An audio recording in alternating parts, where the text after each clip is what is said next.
Bonjour mesdames et messieurs. Info aujourd'hui le vrai Algérien quotidien 7 jours sur 7 jours, 24 heures sur 24 heures. Voir les titres. Merci. La stratégie relationnelle maroco-israélienne, du secret au public, pour affronter l'Algérie.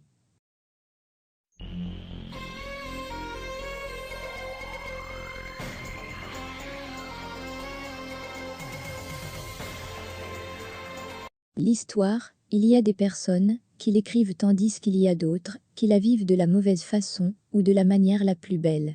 Mais apparemment les États messianiques, à savoir le Maroc et Israël, ont décidé de la vivre et de l'écrire de la manière la plus clandestine et la plus cinématographique. Suivez cette plume pour mieux comprendre. Bassinés nous avons été avec le voyage de Gantz au Maroc, qui pour certains serait historique. Mais hélas, quand les mots et les pensées sont galvaudés, ils perdent de leur pertinence. Puisque, ni les mots ni les locuteurs ne se laissent ni berner ni bercer, quand le propagandiste a déjà donné des preuves de ses mensonges éhontés. C'est pourquoi, en lisant la presse du Maroc et d'Israël, il s'avère être clair que derrière les mots et les images que ce nouveau mariage entre Rabat et Israël, qui vient d'être officialisé après de longs moments de clandestinité, tire simplement sa source dans un royaume de peur et de pression. Il s'agit simplement d'un amour bâti sous la pression de la peur de l'inconnu d'un monde qui bouge. Bref, notre nouveau couple s'attendait à des applaudissements frénétiques des invités sous le tonnerre d'une fantasia et les lumières d'un feu d'artifice. Que dalle, puisque nous avons tous vu des sourires crispés et de molles poignées de main entre deux ministres pressés de rentrer chez eux.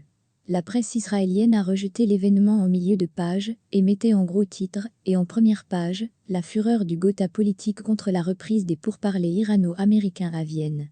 Colère accompagnée d'indignation contre le jugement des Américains qui avaient osé déclarer que les bombardements israéliens contre l'Iran étaient contre-productifs. Les médias marocains, connus pour leur sérieux et leur objectivité, signalaient très discrètement la visite du ministre israélien et faisaient l'impasse totale des manifestations populaires contre la présence de cet intrus qui symbolisait un viol caractérisé des sentiments profonds de la majorité du peuple marocain solidaire de la Palestine.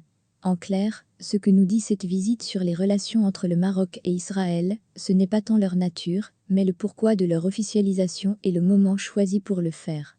En effet, rappelons tout de même la nature de ces relations.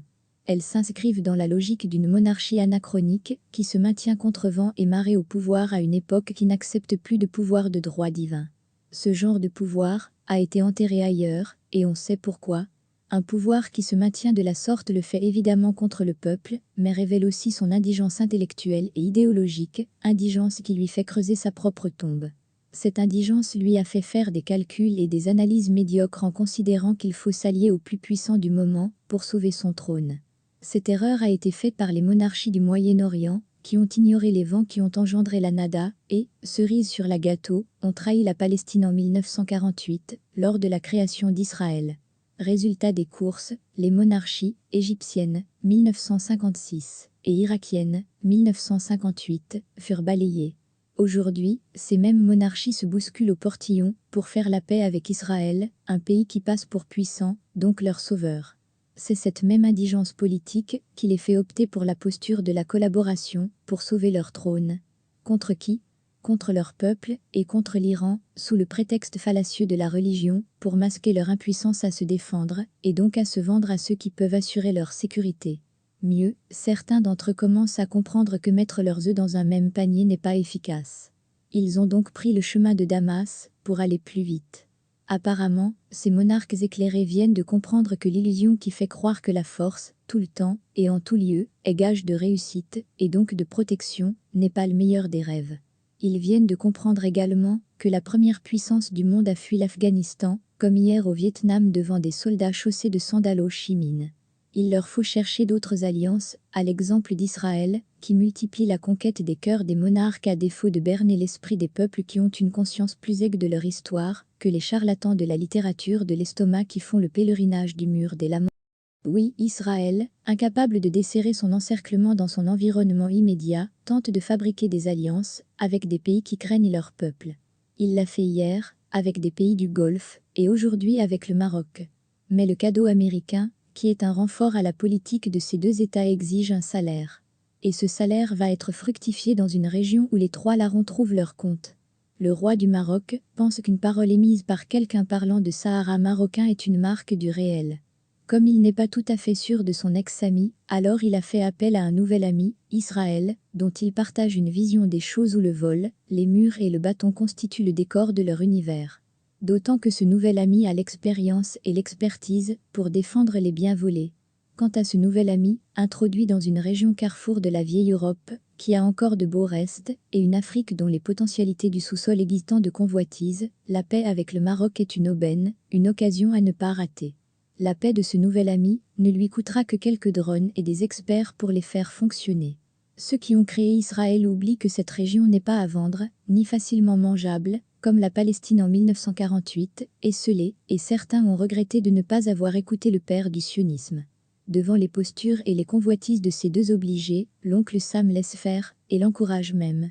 Il est tellement préoccupé et occupé à construire une nouvelle digue dans le Pacifique. Dans cette région du monde, il est face à un pays qui a inventé le jeu de Go, dont le grand Sun Tzu a copié les règles dans son livre, L'art de la guerre, livre de chevet des élèves de Clausewitz, Napoléon, Mao Tse-tung, etc. C'est pourquoi l'oncle Sam délègue ses pouvoirs dans cette région nord et ouest de l'Afrique à ces deux obligés pour paiement de ses cadeaux. L'intérêt de l'Afrique pour les États-Unis, explique la tournée récente de Blinken, secrétaire d'État américain, qui n'a pas cessé de faire des déclarations contradictoires. Appelé à l'application de la résolution du Conseil de sécurité relatif au droit à l'autodétermination des Sahraouis et faire l'éloge de la proposition marocaine d'autonomie, il y a là un dédoublement du langage qui va au-delà des subtilités diplomatiques habituelles. Bref, l'Amérique, pour faire barrage à la venue de la Russie et de la Chine dans cette Afrique, compte sur Israël et le Maroc. L'oncle Sam ne supporte pas que des pays n'obéissent pas à ses vœux. L'exemple le plus flagrant est celui des États-Unis, qui ont exprimé leur mécontentement contre les manœuvres algéro-russes en Méditerranée. Le Pentagone a dû oublier de signaler au département d'État que l'armée américaine venait de faire des manœuvres au Maroc. Cet oubli, ou plutôt l'application de la maxime « faites ce que je dis, et ne faites pas ce que je fais » relève d'une drôle de façon de raisonner propre à tous les Rambo du monde. En somme, toute cette architecture, belle d'apparence, mais vermoulue dès qu'on gratte un peu la façade, finira par montrer son inanité et son inefficacité. La France en a fait l'expérience, et s'apprête à quitter, ou à être discrète au Mali, et dans la région.